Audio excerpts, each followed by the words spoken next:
andén, que no atropellen tu opinión. Súbete al andén, que no atropellen tu opinión. Aquí tú podrás compartir, debatir lo que a ti, lo que a mí nos pueda interesar. Son muchas voces unidas en una, nadie te viene acá. Bienvenidos, aquí comienza El Andén. Es un gusto acompañarlos como cada semana en esta cita, en el programa de los jóvenes, para los jóvenes, en el lenguaje de los jóvenes, donde hablamos de política y de lo que pasó esta semana que está terminando, que es una semana muy movida para el presidente Gustavo Petro, una semana que termina no solo con el viaje del presidente a Davos en Suiza, el presidente que allí habló de energías, de los cambios que debe sufrir el mundo con el petróleo y el gas, pero que fue la ministra Irene Vélez la que puso la lupa y la que volvió a encender la polémica sobre los contratos de exploración y explotación de petróleo. Ya les vamos a contar. Soy Camila Carvajal, como siempre es un gusto acompañarlos esta semana. María Camila, buenas noches.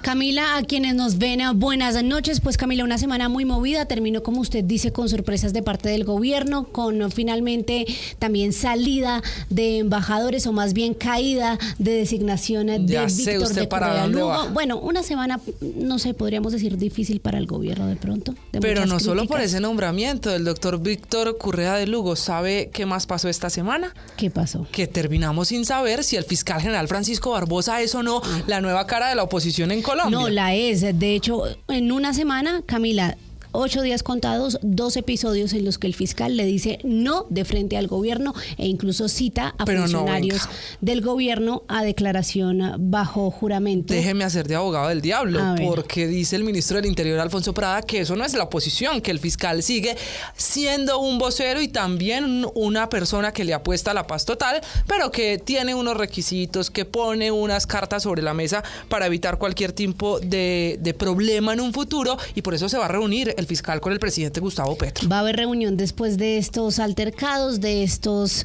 encuentros que han tenido, Camila, 2 episodios en una semana, y lo que muchos dicen es que por qué ahora, después de 3 años o meses del gobierno del presidente Gustavo Petro en silencio, y ahora en medio del inicio del proceso de la paz total, diálogos exploratorios, también el tema complejo del inventario de la SAE, el fiscal sacó los dientes.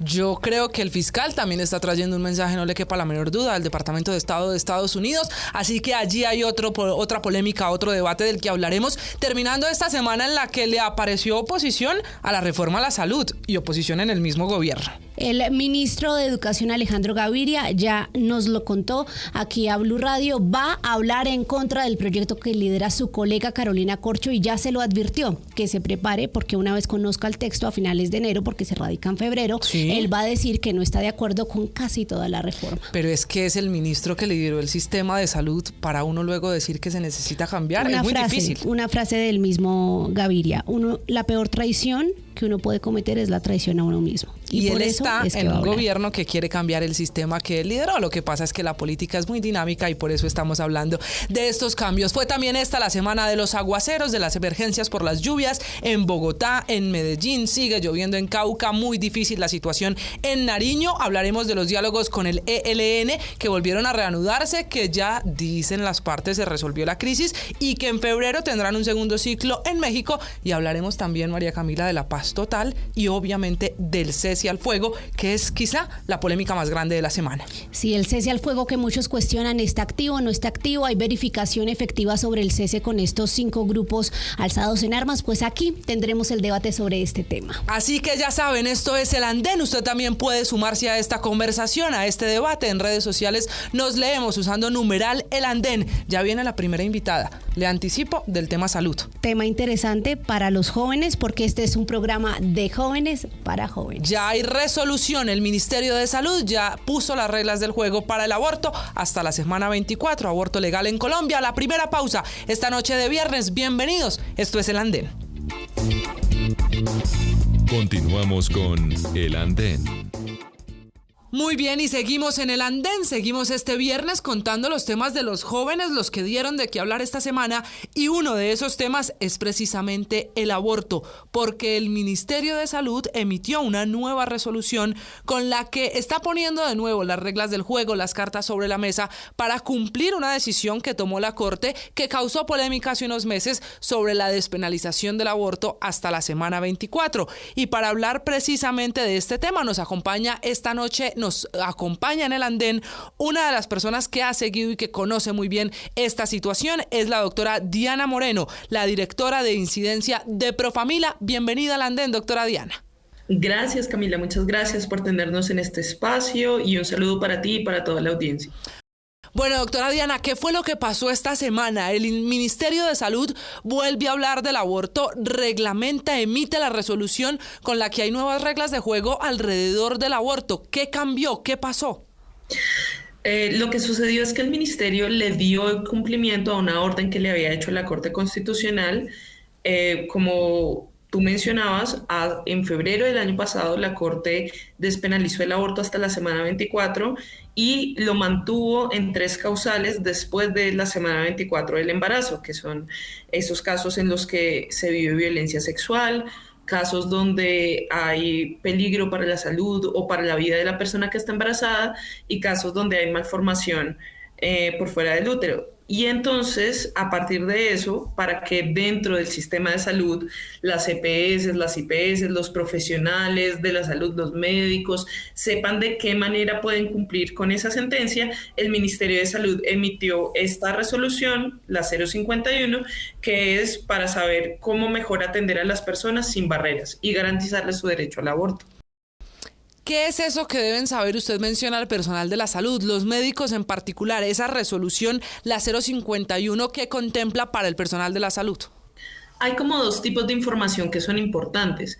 Uno que tiene que ver más como con los procesos para poder hacerlos, como todo el tema administrativo, que tiene que ver con saber que el aborto es un derecho, que se le debe respetar a todas las mujeres y a todas las personas gestantes, incluyendo las personas trans, no binarias, y que esto incluye a las niñas, a las adolescentes, a las mujeres con discapacidad, a las personas migrantes, y que para estas personas no se deben poner barreras.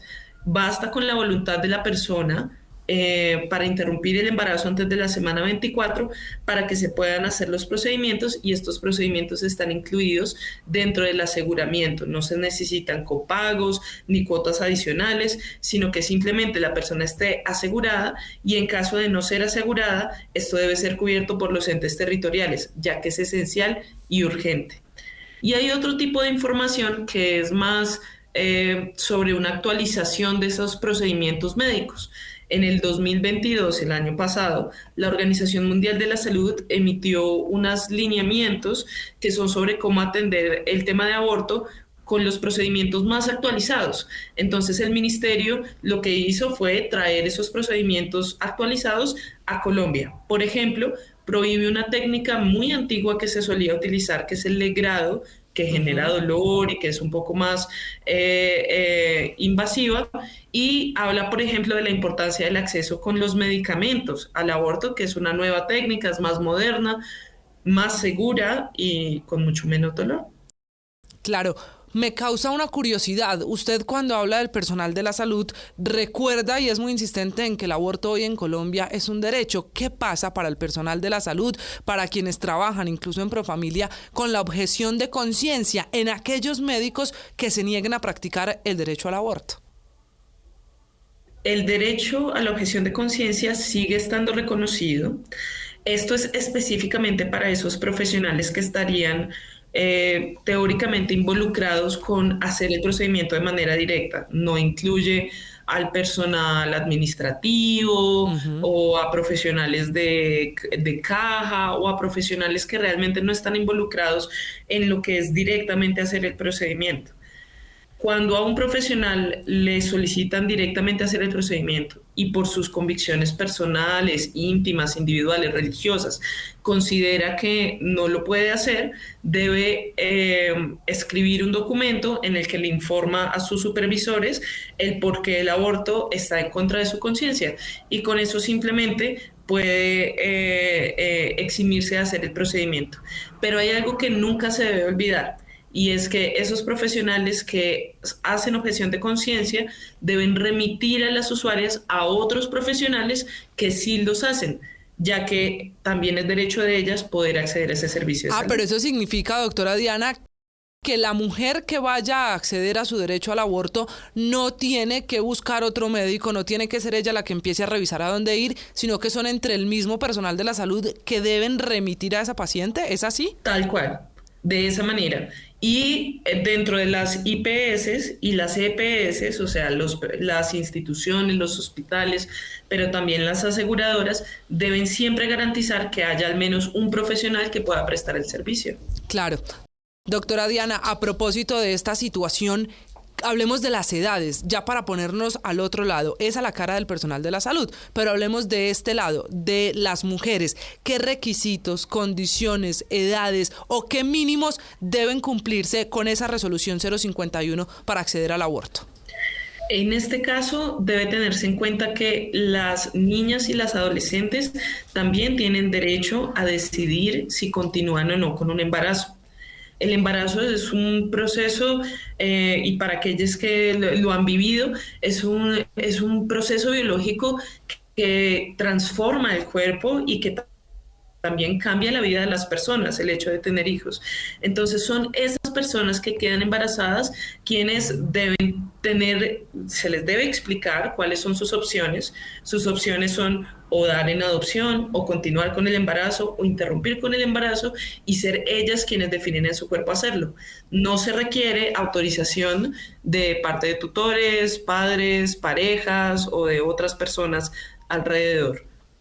Claro. Si bien la persona les puede consultar o les puede hablar al respecto, al final es ella la que toma la decisión. Y finalmente, doctora Diana, en Profamilia, en el caso particular de Profamilia, ¿usted de pronto tiene a la mano cifras? ¿Cómo se están comportando las cifras de abortos hoy en Profamilia? Vamos a tener un balance para el año de la sentencia, que es en febrero de este año y que seguramente les compartiremos.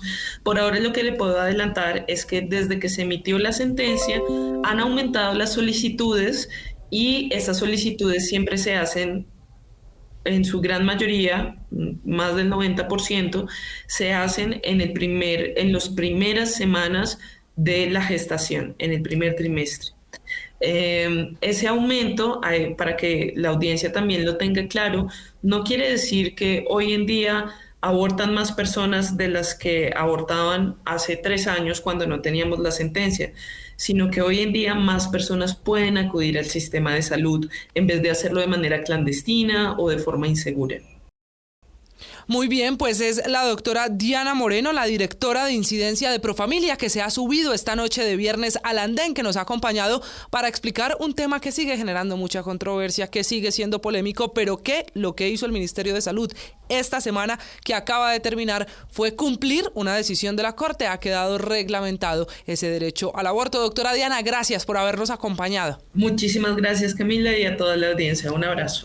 Quedamos pendientes porque en un año, cuando se cumpla un año de esta sentencia, el próximo mes de febrero, podremos comparar los números y saber qué está pasando, cómo se está comportando el aborto en nuestro país. Hacemos una nueva pausa. Esto es El Andén.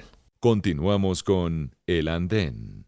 Seguimos en El Andén, gracias por estar con nosotros, gracias para subirse al andén donde no atropellan su opinión. Usted lo que debe hacer es usar en redes sociales numeral El Andén Blue. María Camila, le prometí al principio que hoy el tema de debate no solo es pertinente por la semana que tuvimos en materia de paz total, sino que despierta muchas emociones. Vamos a hablar del cese al fuego. Sabe que este tema, Camila, es quizás parte del tema mayor que siempre ha dividido a los colombianos, y es lo que se debe hacer frente a la guerra. La problemática que ha desangrado nuestro país, que se ha intentado enfrentar desde diferentes aspectos, desde diferentes frentes, modalidades, y vamos a hablar de ese cese al fuego, Camila, que ya ha implementado el actual gobierno. ¿Qué ha pasado con el cese? ¿Sirve? ¿Se ha verificado? Vamos a hablar de eso. Que empezó el 31 de diciembre, empezó con polémica incluida. Sí, exacto, lo anunció el presidente, pero cese no había. Pero empezó ese día con los otros grupos, no había con la guerrilla del ELN. Usted hoy me está poniendo a mí en el papel difícil de ser el abogado del diablo. Pero ahí yo le voy a incluso a cuestionar eso que usted dice, porque empezó con los otros grupos, pero igual ha habido enfrentamientos, las disidencias han estado pues cometiendo diferentes actos delictivos, siguen alzados en armas, han tenido varios cuestionamientos sobre la implementación de ese cese en regiones como Arauca, el suroccidente del país. Entonces, pues ese es el debate precisamente, si el cese se ha implementado o no se ha implementado. Ese es el debate. Hasta el jueves pasado la cifra de Indepaz hablaba precisamente de 7 muertes violentas, masacres, aunque son todas de 3 personas en cada región del país, muchas en el suroccidente colombiano, otras en el centro y en el Caribe colombiano. Pero arranquemos este debate. Saludemos a los protagonistas, a los que esta noche tendrán la palabra para saber si se necesita un cese al fuego como condición para poder llegar a unos diálogos de paz. Arranquemos con las mujeres. María Camila, esta noche se suma María del Rosario Vargas. Ella es abogada, secretaria además de Jóvenes de Salvación Nacional, y es un gusto tenerla aquí en el andén. Qué bueno, además presencial. María, bienvenida. Muy buenas noches, Camila, María Camila, bienvenida también a ti, al andén. Muy contenta de estar de manera presencial en el andén por primera vez. Se vive una emoción completamente diferente, siento que se vive mejor el debate. Es rico tenerlos acá, ¿no? Y tenerlos aquí siempre será muy emocionante, sí señora. Y completamente lista para iniciar este intercambio de ideas entre los ponentes. Bueno, y vamos con la última mujer que nos acompaña hoy en la mesa. Ella es Liliana Castañeda. Ella nos acompaña de manera virtual. Liliana, la próxima, por favor, acá. Ella es edilesa, secretaria para las mujeres del Partido Dignidad de la ciudad de Bogotá, la capital del país. Liliana, bienvenida. Hola, muy buenas tardes a Camila, a María Camila, a María del Rosario, pues a mis compañeros de panel. Siempre es un placer estar aquí en el andén de Blue Radio. Súper feliz con este nuevo año. Les prometo que la próxima vez estoy allá presencialmente.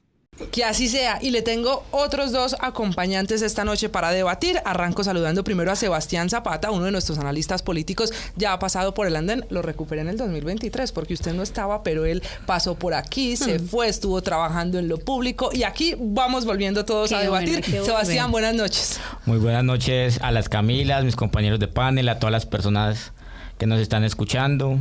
Qué bueno volver acá y disfrutar de este espacio. Lástima que no todos estemos en libertad, como la que tenemos hoy, como el hermano de Piedad Córdoba, que ya lo llevaron a Estados Unidos por traqueto, pero en el pacto histórico no dicen nada. Eso es verdad. Tal parece que ellos pero a ver, los traquetos le voltean la cara. Pero además, usted sabe que quien firma la extradición es Gustavo Petro, el hombre de la izquierda que trabajó con la senadora Piedad Córdoba, y mire las vueltas que da la vida. Es experto en lavarse las manos, que claro, entonces ya, él no la quiso sacar de la lista porque él le dio el aval. Ella es senadora y por Gustavo. Usted me está metiendo en otro debate que hablaremos después. Acuérdese que aquí vamos a hablar del cese al fuego. Como estamos hablando del cese al fuego, es que este gobierno es muy condescendiente con los traquetos y con todos los tipos de delincuentes. Le tengo otro invitado. Esta noche también se suma al equipo de panelistas del andén. Es un gusto tener aquí, saludar a Miguel Parra, abogado y ex asesor del Ministerio de Defensa, que es uno de los temas pues más pertinentes, de las carteras más involucradas en este cese al fuego. Por eso se suma al debate. Miguel, bienvenido al andén. Camila, María Camila, muchísimas gracias en serio por esta invitación. Estoy muy emocionado de sumarme también a este equipo, y un saludo a los panelistas que me acompañan también, Sebastián, María Rosario, Lili. Un gusto poder debatir con ustedes. Pues yo creo que es un debate bastante álgido, muchas ideas, muy respetuoso, pero creo que vamos a tener muchos temas por debatir. Arranco con usted. ¿Se necesita en Colombia un cese al fuego para poder conversar con grupos armados? Pues no, Camila, digamos, parte de lo que pasa en los procesos usualmente es que el cese al fuego es casi que de las últimas etapas. El gobierno Santos tuvo una posición que era nada está acordado hasta que todo está acordado, y mientras tanto seguían pues el Estado ejerciendo su poder y su fuerza legítima en contra de las guerrillas o grupos armados. Usualmente cuando está el proceso ya bastante avanzado, casi que cuando se ha cruzado una línea de no retorno, cuando quedan solamente algunos detalles por establecerse, es cuando se establece el cese bilateral. Pero esto se hace precisamente es para evitar unos problemas de los cuales está sufriendo actualmente el gobierno Petro. Porque hay que recordar un poco como contexto que el gobierno Petro le dio por afanarse a decretar los decretos en el 30 de diciembre, para anunciarlo el 30 de diciembre de la noche, un cese bilateral para hacer el oso monumental. Y es que las cosas que ha salido mal en el gobierno, de toda la cantidad de cosas que le ha salido mal a Petro, yo creo que lo del cese bilateral ha sido lo peor que ha salido, porque a las horas salió el EDN a decir que no. Y lo que se ha demostrado todas estas semanas que llevamos de 2023 es que no existe el cese al fuego, porque vemos cómo las disidencias de las FARC campean por Nariño, atemorizando a la población en frente de la fuerza pública, lo cual es algo que digamos que eso es inconcebible. Pero además lo que se está buscando en este momento tan incipiente de negociaciones, porque acaban de comenzar como ustedes lo mencionan, es uno, que los grupos armados se fortalezcan. Y esto va a implicar mayor reclutamiento y también financieramente armarse mucho más. 2, esto va a permitir que las estructuras que el ejército y las fuerzas militares las tenían cercadas pues comienzan también a cambiar de lugar, porque no se acordó con el cese una concentración. Usualmente cuando se hace un cese es que se concentran los grupos para que sea verificable, pero aquí no hubo concentración, entonces actualmente ellos están campeando por donde les da la gana, escapándose del cerco que tiene la fuerza pública y por supuesto delinquiendo. Y en este caso, María del Rosario, ¿usted qué cree? ¿Se necesita el cese al fuego para la negociación o eso va de alguna manera a hacer crecer en el poder y en el control territorial a los grupos armados, que es la teoría que tiene Miguel? Bien, María Camila, ando en la postura de estar a favor del cese al fuego. Voy a explicar mi postura un poco, porque resulta que para el común de la gente, cuando se le habla de este tema, entonces se habla del cese de hostigamiento, se suele hablar de parar la guerra, es decir, de una cesación del fuego entre las partes. Para el común de la gente esto tiene un buen panorama, está bien visto hablar de cese al fuego. Sin embargo, y aquí quiero aclarar, voy a analizar esto desde una postura más bien jurídica, que es la consecuencia y connotación que realmente tiene el tema. Si se habla de esto en el marco del derecho internacional humanitario, el cese al fuego trae unas consecuencias. Y es a tal punto que cuando se habla de cese al fuego y cuando se firma ese decreto presidencial en el cual se establece ese plazo de cese al fuego para iniciar un proceso de paz, una negociación con grupos al margen de la ley, específicamente con grupos guerrilleros que se encuentran enmarcados en lo que se conoce como el delito político, que ya de por sí el término delito político es bastante debatible en cuanto a su finalidad de lo que ha establecido la Corte Constitucional, si se puede hablar de delito político para grupos comunistas, bastante debatible, pero resulta que cuando se decreta este cese al fuego, inmersamente a ello se está reconociendo un estado de beligerancia a las partes, porque cuando se habla de cese al fuego, su significación está en la parálisis del combate, de la guerra. Por lo tanto, se le está reconociendo a las partes el derecho a asesinarse entre ellos. Eso es lo riesgoso de decretar el cese al fuego, porque detrás de ello y en el contexto del derecho internacional humanitario se está reconociendo el conflicto armado colombiano. Es un tema sumamente controversial y debatible en Colombia, porque lo que realmente hay y lo que ha sufrido Colombia a lo largo de los años, mi familia y miles de familias colombianas, ha sido una agresión terrorista por parte del comunismo y no un conflicto entre colombianos, sino precisamente una agresión por parte de terroristas. Y de ahí a pasar de ser una agresión terrorista a entenderlo dentro del ámbito del derecho internacional como una guerra, inmediatamente faculta a la contraparte, es decir, a las guerrillas, a asesinar a los colombianos. Entonces, precisamente allí es donde está la doble connotación entre lo que entiende el colombiano del común por el cese al fuego y su consecuencia jurídica real. Bueno, Lili. Yo creo que hay algo que agregar, gracias Cami, yo creo que hay algo que agregar que es muy importante para poner en contexto, y es a qué tipo, digamos, de conflicto nos estamos enfrentando, porque pues claro, si nos atenemos a la técnica jurídica del derecho internacional humanitario, incluso del Código Penal colombiano, pues lo que terminamos hablando es de que existen mecanismos que pueden o no usar los estados, como las treguas, los armisticios, el cese bilateral del fuego, pero hay unos elementos de contexto que es necesario tener, y es que este es un conflicto que no solamente se está viviendo entre el Estado y diversos grupos armados.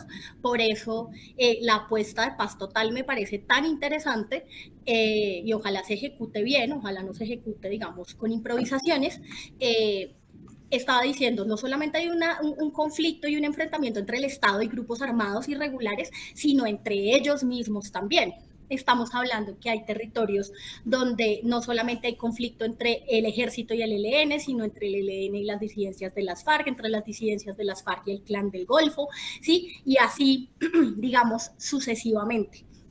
Entonces, una medida como el cese bilateral al fuego, pues es una medida que contribuye, uno, a salvar vidas, y dos, que responde a la naturaleza, digamos, de este conflicto, que no solamente es necesaria, sino deseable, una medida humanitaria en territorios vulnerables donde hay grupos irregulares que también se están enfrentando entre sí, Arauca, Chocó, el Catatumbo, y entonces es absolutamente necesario que no solamente haya un cese al fuego con el ELN, sino que sea multilateral, porque de poco sirve que el ejército deje de enfrentar al ELN si se sigue enfrentando el ELN con las disidencias de las FARC. Pero Liliana, ese es, perdóneme que la interrumpa, ese es el escenario ideal. Usted habla de un cese al fuego para salvar vidas. Creo que nadie se opondría a esa posibilidad, pero es una condición para sentarse a negociar con grupos armados. ¿Debería apagarse el fusil para poder negociar? Pues sería importante que sucediera, insisto. O sea, si se trata de esto, pues hemos visto históricamente que no ha sido necesario y que se ha seguido combatiendo. Igual, no honrar la palabra que se da a la hora, no sé, de comprometerse a una tregua o a un cese en un tiempo y en unos territorios determinados, pues también implica que el Estado tendrá que seguir actuando. Igual, se trata también de ver la naturaleza de cada uno de los grupos, hablando ya del marco de la paz total, y ver qué grupos están en el marco de una negociación de paz y qué grupos están en el marco de un sometimiento a la justicia. Eso, digamos, hay que verlo muy, muy en concreto, pero si queremos de verdad salvar vidas y queremos una política de paz que de verdad le sirva para cambiar la vida de la gente, por ejemplo, en la zona fronteriza con Venezuela, ese cierre, ese cese de hostilidades debe ser multilateral. Sebastián, lo escuchamos. No, pues yo creo que es que el tema, o sea, de la paz total yo creo que es un asunto que nació muerto. Y de hecho, yo creo que va orientado más bien a pagar favores políticos de campaña. No olvidemos el tema del pacto de la picota. Cuando el hermano de Gustavo Petro fue a negociar con Marquitos Figueroa, con el Gordo García y con un montón de bandidos para darles unos beneficios jurídicos. Entonces, ese antecedente se está convirtiendo en la mal llamada paz total, que básicamente fue una ley, la que se aprobó en noviembre, básicamente llena de micos. O sea, de hecho casi mismo se revienta la coalición, en varias veces se levantó el quórum en Senado y Cámara por los diferentes micos e improvisaciones que había.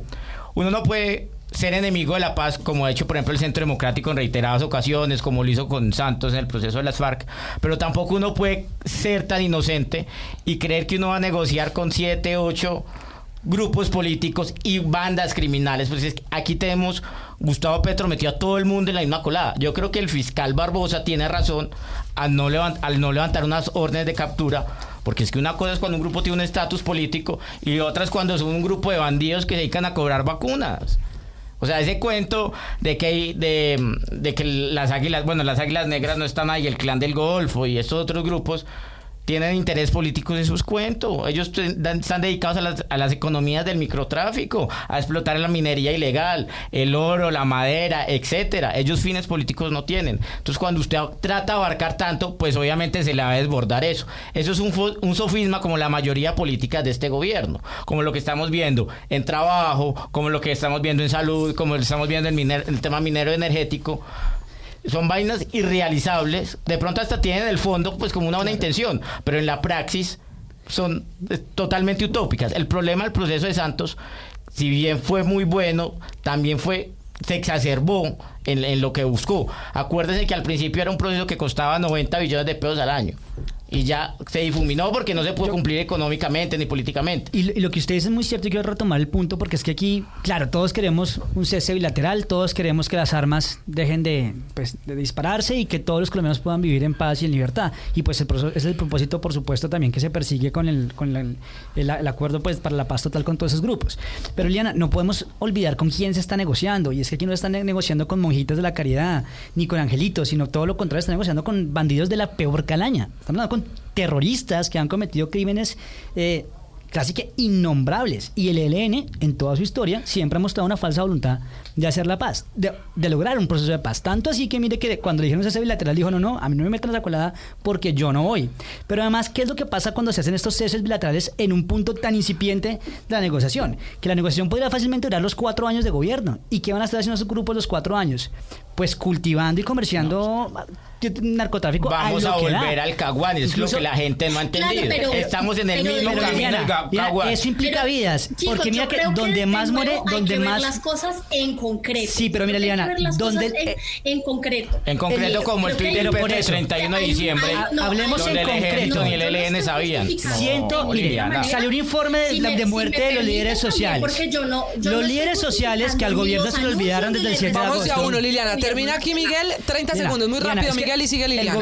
Al gobierno se le olvidó que estaban asesinando líderes sociales desde el 7 de agosto. Porque cuando eran oposición le echaban la culpa al presidente Duque de cuánto líder social había. Actualmente siguen disparados los homicidios de los líderes sociales. ¿Y dónde se están cometiendo principalmente? 1 de cada 3 en los municipios donde más coca hay, 181. Y el gobierno anuncia que va a frenar la erradicación forzada. Entonces, ¿qué va a hacer el país? Inundarse de coca, al punto que hoy La Silla Vacía saca un artículo que supuestamente el gobierno le pidió confidencialmente a estos grupos terroristas que por favor hagan un esfuerzo para que narcotrafiquen un poquito menos. Esto es ridículo, es lo que termina haciendo es costando vidas de los ciudadanos que están en esos municipios donde más violencia hay. El dato es que desde que Gustavo Petro es presidente han habido 38 masacres. Este año han habido 6. Obviamente los tuiteros y ni las bodegas van a hablar de esto, pero el conflicto sigue y está realmente agudizado. Es que vaya al sur de Córdoba, al Chocó, a partes de Antioquia, al Catatumbo, a Cauca, a Nariño. O sea, es que no es una cosa que está aislada. O sea, muchas partes del país están bajo del régimen o el ELN o la disidencia del FARC o de los otros grupos delincuenciales. 7 y van 7 masacres en lo que va corrido del año, según datos de Interpaz, que era lo que estaba diciendo Camila. Van 7 masacres y por supuesto eso es algo que por lo menos a mí no se me olvida y no deja de dolerme, porque creo que a todos los gobiernos y más a un gobierno que ha asumido públicamente un compromiso con la paz, pues hay que exigirle que cumpla y hay que exigirle que se la juegue tanto por la negociación, pero también por el sometimiento de quienes no están, por ejemplo, cumpliendo los acuerdos de paz, o quienes están persiguiendo a los firmantes que sí están cumpliendo los acuerdos de paz. Pero también hay que, perdóname porque yo lo que quiero es paz de Santos, pero lo que yo quiero también, pero perdóname, también quiero centrar un poquito la discusión, porque obvio, o sea, si se está haciendo una negociación de paz, sabemos que estamos en un país que lleva más de 60 años de conflicto, que es un conflicto que se ha degradado tremendamente, que no estamos hablando de las guerrillas ni de origen liberal ni de origen marxista de los años 50 y 60, que no estamos hablando en la gran mayoría de casos de grupos que quieran tomarse el poder por razones políticas, estamos hablando de grupos narcotraficantes que además se fortalecieron de manera muy significativa en el gobierno anterior, y que es un asunto que además tiene que entrar a trabajar este gobierno de manera absolutamente contundente. Pero también hay que saber que cuando ustedes dicen que el ELN, como si fuera un solo ente, no tiene voluntad, pues también hay que tener en cuenta que el ELN no es uno solo y el ELN es una guerrilla que tiene un carácter casi que de federación. Entonces no estamos hablando del mismo ELN, el que está, no es el mismo el que está en el Chocó que el que está en norte de Santander, en el Catatumbo, que además es una guerrilla binacional. Entonces hay que eso va a tomar tiempo. Es una apuesta arriesgada, es una apuesta que tiene muchísimos, que puede tener muchísimos inconvenientes, que ojalá tenga éxito. Sí, espero que tenga éxito. No estoy diciendo que vaya a tener éxito o que vaya a fracasar, espero que tenga éxito, pero digamos, ya decir que es una iniciativa única y exclusivamente para pagar favores políticos a los extraditables, yo creo que es algo que se tiene que decir, 1, con pruebas, y 2, pues por supuesto que tiene que tener toda la veeduría ciudadana del caso. No está el pacto de la picota, no fue el hermano de Petro a la picota, es un mandato a negociar prebendas. La paz en a lo largo y ancho del país no es una exigencia ni una promesa de uno u otro gobierno. La paz dejó de ser de un gobierno y se convirtió en un mandato social que va más allá de cualquier partido político, y eso hay que tenerlo en cuenta y eso no hay que subestimarlo.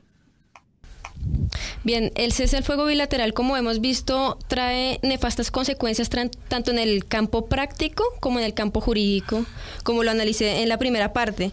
Resulta que también lo que suele suceder es que cuando se decreta el cese al fuego bilateral, los delincuentes y con los actores políticos con los cuales se va a negociar se cambian de brazalete.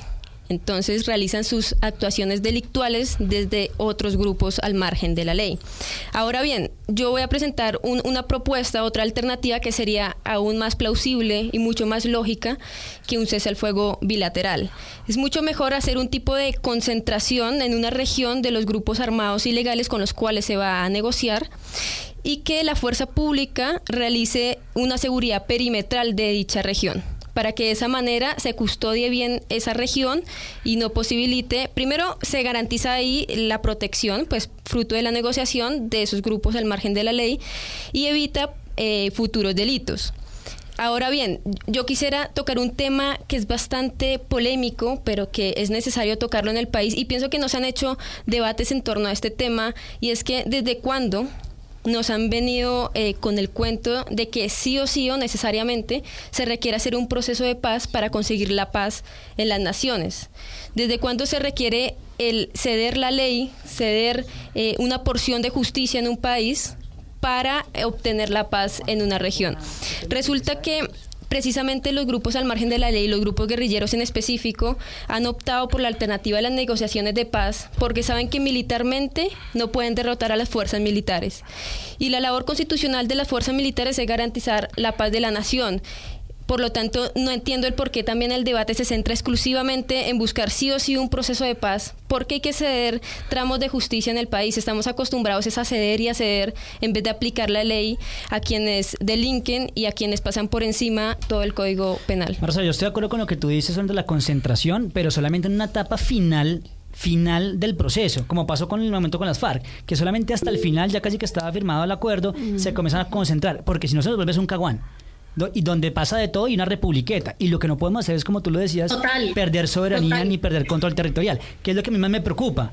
Porque cuando llegan estos bandidos de las disidencias a recorrer los pueblos, a patrullarlos, entre comillas, como si estuvieran ejerciendo control territorial que es propio del Estado colombiano. ¿Qué fue lo que pasó esta semana en Balboa, en el Cauca? Y ya había pasado en Policarpa Nariño. Y nadie dice nada. Y en Arauca sigue pasando. No, pues vaya a Puerto Rondón. Las disidencias están contra la ELN, que está en Venezuela. Y es que también eso sí le causa esposor.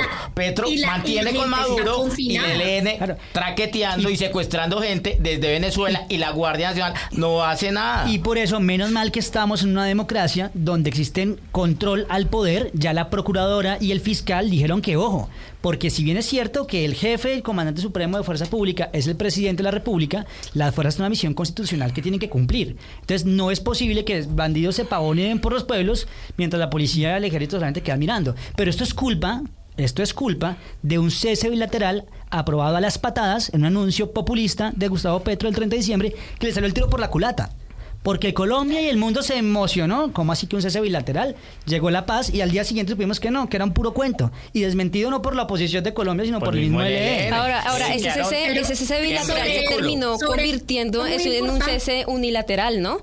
En el cual las fuerzas pública no está actuando, pero los criminales siguen actuando. Pero es que ni los militares, según lo que ni siquiera los militares de la fuerza pública sabían. Entonces, es que ellos se enteraron por Twitter. O sea, eso en términos de estrategia para las fuerzas militares es nefasto. Yo entiendo la fuerza pública. ¿Qué hacen ellos? Ahí se está tocando bien importante, y es uno, el tema de la soberanía territorial, y hay que decir que lo que se está proponiendo en este ciclo de negociaciones que va del 18 al 21 de enero es hacer una caravana humanitaria que vaya por algunos municipios del Chocó, del Valle, que antes de que haya un cese al fuego bilateral. Y creo que sí es algo muy importante de decir y anotar, y es que si la apuesta principal de este gobierno va a ser la de la paz total, se tiene que tomar en serio esa causa y no puede andar con anuncios también un poco hechos de manera improvisada y que pongan en peligro la sostenibilidad. El ELN y la fuerza pública, nadie. Y es el ELN que se entera por Twitter y termina diciendo el goce del ELN, que como así que esto no es con nosotros, que esto no se ha acordado con nosotros. El presidente Gustavo Petro está acostumbrado un poco a que la opinión y a hacer pasar los hechos políticos a punta de declaraciones. Y este es un asunto muy delicado como para improvisar. Entonces, toda la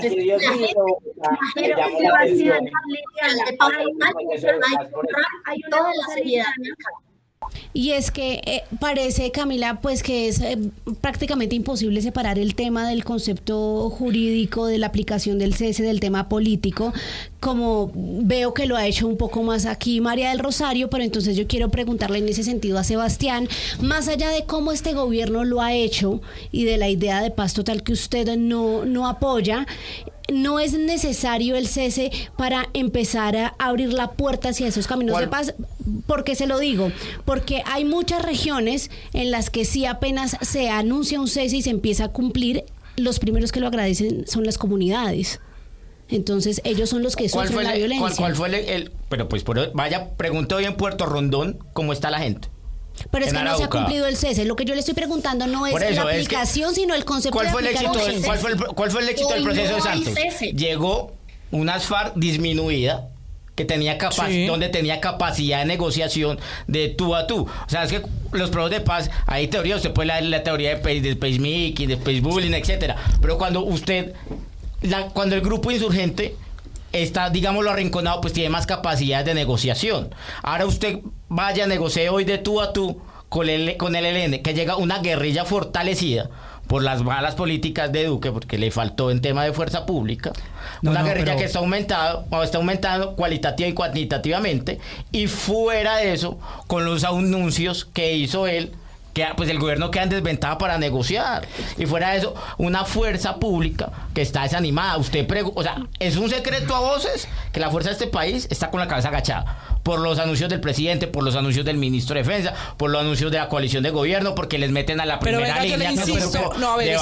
Pero venga, yo le insisto en la pregunta que hace María Camila. Vamos a alejarnos políticamente y yo sé que es muy complejo por el momento político que vive el país, pero vamos a suponer que el presidente no es Gustavo Petro y que la fuerza pública está en las condiciones en las que está hoy, porque es el escenario al que nos llevaron las decisiones que además tomaron la mayoría. No sería el contexto para negociar. Pero la pregunta es, bajo esa lógica, si hay negociación, porque se necesita pagar la guerra de alguna manera, pagar los fusiles, si hay negociación, esa negociación debería incluir sí o no un cese al fuego, o deberían negociar en medio de la guerra. No, en el momento, para empezar hay que negociar en medio de la guerra, porque es que las cargas están hoy desequilibradas. Una guerrilla fortalecida, una fuerza pública diezmada, un proceso que está improvisado. Por lo menos con unas medidas claras de una concentración previa, unas medidas de verificación, una fuerza pública que sepa qué va a pasar y hacia qué territorios van a dirigir para que vigile que no se escapen. Porque es que la fuerza pública los tiene también muchas veces acorralados. Y lo que hacen con ese tipo de medidas es simplemente dejar que ya los tienen acorralados y entonces los sueltan y se van volando de un lado para otro. Entonces se pierde toda esa ventaja estratégica. Esta semana secuestraron 30 soldados. Nadie dijo nada. Pero ahora, el ELN también nadie dijo nada. Del gobierno con todas las casi prácticamente pasó desapercibido el tema. Pero venga, volvamos a la discusión porque se me están yendo con el tema de los militares. Hablando del cese al fuego, coinciden ustedes y veo que están de acuerdo en que no debería darse en el primer momento o en el día cero un cese al fuego para negociar. Si es así, ¿usted qué cree, María? ¿Cuándo es el momento adecuado? ¿Cuándo sabe uno, María del Rosario, que es el momento de hacer un cese al fuego en una negociación con un grupo armado? Pues Camila, resulta en primer lugar que cuando se suelen hacer los cese al fuego pasan dos cosas, o que se cambian de brazalete, o que, como está sucediendo actualmente en Colombia, es que continúan realizando los actos criminales y los únicos que paran sus actividades es la fuerza pública. Entonces, en realidad, se termina convirtiendo en un cese al fuego unilateral, es decir, las cifras van a bajar en cuanto a muertes, porque así no sería medir las cifras, en cuanto a la fuerza pública está dejando de actuar, pero no quiere decir que en las regiones haya paz y verdadera tranquilidad. Ahora bien, quiero tocar un tema que creo que no se ha abordado en la actualidad y en el gobierno de Petro, y es que no existen las condiciones para hacer un proceso de paz. ¿Y por qué? Porque un proceso de paz se requiere sí o sí en el margen del derecho internacional que se haga entre opuestos, entre contrarios. Ese tiene el sentido de un proceso de paz, y más en el marco del delito político cuando se alzan en armas para cambiar un orden constitucional. Pero ¿qué sucede cuando no existen opuestos, como es el caso actual? No existen opuestos entre la ideología del gobierno actual y con quienes van a dialogar. Recordemos que el ELN es un grupo que surge tanto como las FARC de las entrañas del Partido Comunista, y este es un gobierno que desde sus ministros todos están cooptados por el mismo pensamiento, de tal forma que ni siquiera existen las condiciones para establecer un proceso de paz entre contrarios, sino que más bien esto se va a terminar convirtiendo en un pacto de amigos.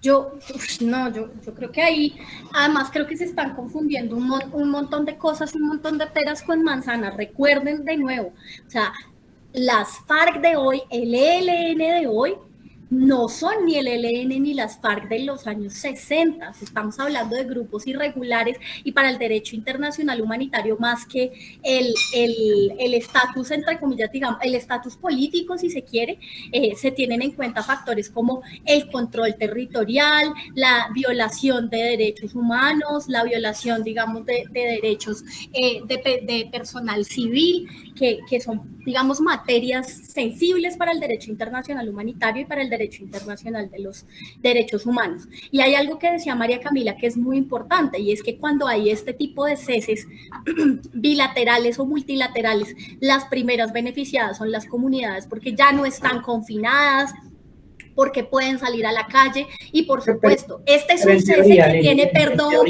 me dejan terminar, déjenme terminar, que yo los deje terminar, gracias. No, pero por eso, entonces, es un cese multilateral, que tiene pero perdón, espera porque necesito que me dejen terminar, porfa.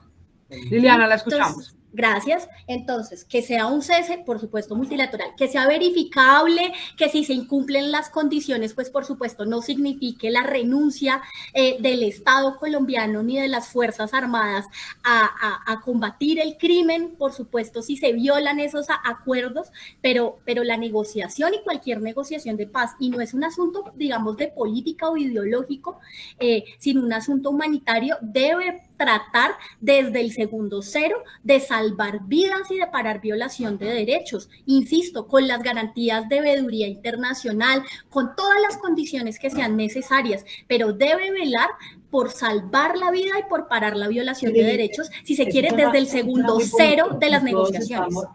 Eso suena muy bonito y todos estamos de acuerdo y pareciera como de manual. El problema es que cuando eso de manual se estrella contra la realidad, pues se evapora. Y lo digo por qué. Pregúntale, como decían ahorita acá, Sebastián, a los de Policarpa si estaban tranquilos, porque lo que yo vi en el video fue la gente saliendo corriendo despavorida cuando entraron esos criminales. Entonces, porque ¿qué es lo que pasa? Es que no solamente un negocio es el cese bilateral en el sentido de no te disparo, no me disparas.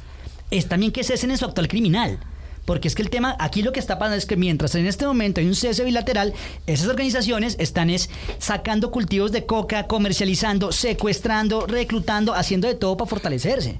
Entonces, cuando uno dice, sí, cese bilateral, y pero te digo que se hace al final. Y si eso es un incumplimiento del cese, y pero si es que es un el ministro de Defensa, pues tiene que atacarse. Sí, pero es que el ministro de Defensa, el doctor Velázquez, si no estoy mal, hace un par de días incluso dijo que parecía que no estaban cumpliendo con el cese bilateral la nueva Marquetalia, si mal no estoy. Él mismo lo reconoció. Miguel, y sobre ese punto, Camila, quiero hablar porque es fundamental, incluso más que el pacto de cese, es la verificación. Ahorita se conoció ese documento, El Espectador reveló que ya entonces está definiendo ese mecanismo de veeduría, monitoreo y verificación, pero entonces lo compone el mismo gobierno. Pero es que los protocolos no debieron salir antes. Por favor, María del Rosario, ¿quién debería verificar? ¿Cómo se debería verificar? Bueno, ese es otro tema importante de acotar, ¿no? Respecto a la verificación, es otro problema más que se suma al cese fuego bilateral. Resulta que en los acuerdos con las FARC, la verificación, por supuesto, siempre la realiza la ONU, pero allí empezaron a existir las fallas. Pues se vio como precisamente personajes de la ONU empezaron como a simpatizar con los grupos guerrilleros. Entonces, en realidad no existe un papel objetivo en el cual se pueda confiar, una entidad en la cual se pueda confiar, a no ser que la ONU sencillamente por esa pantalla internacional que goza de objetividad, porque sencillamente eso vendría siendo una falacia de autoridad, que nadie pudiera discutir de la ONU sencillamente por el prestigio que tiene a nivel internacional. Aquí es importante también que se empiece a dar el debate en torno a la verificación. Como tú lo dices, ahí toca meter también a la iglesia, toca meter a la comunidad, a la sociedad misma que está en esos territorios. Claro, en la mesa con el ELN está el mismo José Félix Laforín. Pero les tengo una mala noticia, se nos está acabando el tiempo y yo les quiero hacer una pregunta de cierre a todos. La misma, además, para los cuatro. Si se necesitan unas condiciones tan particulares como las que han expuesto aquí para el cese al fuego, Liliana lo dice, para salvar vidas desde el minuto cero, Miguel en cambio cree que esto debe ser un asunto cuando se esté llegando ya a un acuerdo mucho más adelante en la mesa. ¿Hay posibilidades, Sebastián, de tener diálogos de paz con todos los grupos armados al mismo tiempo? Muy corto, por favor. Eso es una utopía. Miremos el proceso con las FARC, todo lo que se dificultó, la voluntad política, el acompañamiento internacional. Y miren todo lo que se demoró, los procesos en los 90 con Quintín Lame, etcétera. O sea, el proceso de sometimiento con la SAUCE. O sea, es que esto no es inflar a hacer botellas como que este gobierno. Eso va a salir mal. Liliana, ¿usted qué cree? ¿Se puede hacer un diálogo de paz con todos los grupos armados de Colombia al mismo tiempo? Yo creo que eso es supremamente complicado, pero ese es el reto y ese es el compromiso que tiene el gobierno nacional. En esa se embarcó y eso tiene que cumplir con distintos equipos. Y yo quisiera hablar un poquito de las declaraciones machistas de esta semana, antes de que cerremos el programa, por favor. Me va a meter en otro tema, dame 30 segundos porque debo escuchar a los demás. María del Rosario, señora. Bueno, resulta que cuando se hace el proceso de sometimiento con el resto de bandas delincuenciales, en diferenciación con el proceso de paz que se va a realizar con el ELN y la disidencia de las FARC, cuando se van a meter todas en el mismo grupo, es decir, en una negociación formal de un proceso de paz, quiere decir que a esos grupos, a esas bandas delincuenciales se les va a dar carácter de delito político, porque no hay otra forma de que se les dé esas garantías de rebaja de penas. Por eso mismo se le está haciendo desde dos bandos, uno desde el sometimiento y lo otro con el proceso de paz, con las guerrillas. Aunque claro, el concepto de delito político es sumamente discutible, porque Liliana decía que desde los años 70 no se puede hablar del mismo ELN, misma FARC, sino que ahí comete un grave error, porque las FARC o el ELN jamás han cambiado su ideal político, precisamente por eso se habla de delito político, y bastante discutible, porque el delito político tiene un ideal altruista, un fin bueno, y quisiera yo saber si la combinación de las formas de luchas o el comunismo que ellos pregonan tienen un fin bueno para nuestra democracia. A mí me preocupa en el tema de la práctica negociar con tantos grupos. Es primero que pareciera, por los debates que han habido esta última semana, que no hay una claridad sobre con quién se negocia un proceso de paz, que es una organización política o con intereses políticos, y con quiénes se negocia el sometimiento a la justicia, que es con todas estas bandas criminales. Pero lo que me preocupa es que el hacerlo con todas al mismo tiempo, que también suena muy bonito, es poco práctico, porque todas van a estar esperando a ver qué negocian con una para seguir la otra a pedir algo más, o aglomerarse todas para que si nos dan lo que queremos, entonces ninguna negocia. O sea, es muy difícil en la práctica. Esto es el caguán de esta década. Y esa es la discusión, y ese es el reto, María Camila, que tiene el gobierno, con la que se convirtió en su bandera. Llamada paz total desde el minuto cero de su elección, lo ha dicho el presidente Gustavo Petro. Sabe que incluso este debate es fundamental, Camila, escuchar estas visiones distintas, porque de lo bien o mal que salga esto, de lo que estamos hablando, depende prácticamente el éxito o el fracaso del actual gobierno. Claro, porque el propio presidente Gustavo Petro lo cogió como su bandera. A mí siempre me ha llamado la atención, lo hemos hablado aquí varias veces en el andén, que en campaña sus banderas eran mucho más sociales, pero una vez quedó elegido como presidente, se convirtió en la paz total. Claro, nadie se va a poner a la paz en un país como Colombia, que tanto la necesita. Seguimos este debate también en redes sociales. Señores, gracias por acompañarnos. Sé que Liliana además tiene un tema en el tintero del que hablamos al principio y del que volveremos aquí en el andén. Ha sido un gusto debatir con ustedes. Muchas gracias. Volvamos a sentar, que volvamos a hablar. María Camila, nos vemos, nos oímos la próxima semana. La próxima semana con más temas iguales a este, con debate interminable, pero bueno, quedamos con las ganas y eso nos motiva a subirnos al andén la próxima semana. Esto es El Andén. Súbete al andén, que no atropellen tu opinión. Súbete al andén, que no atropellen tu opinión. Aquí tú podrás compartir, debatir lo que a ti, lo que a mí nos pueda interesar. Son muchas voces unidas en una. Nadie te viene a caer.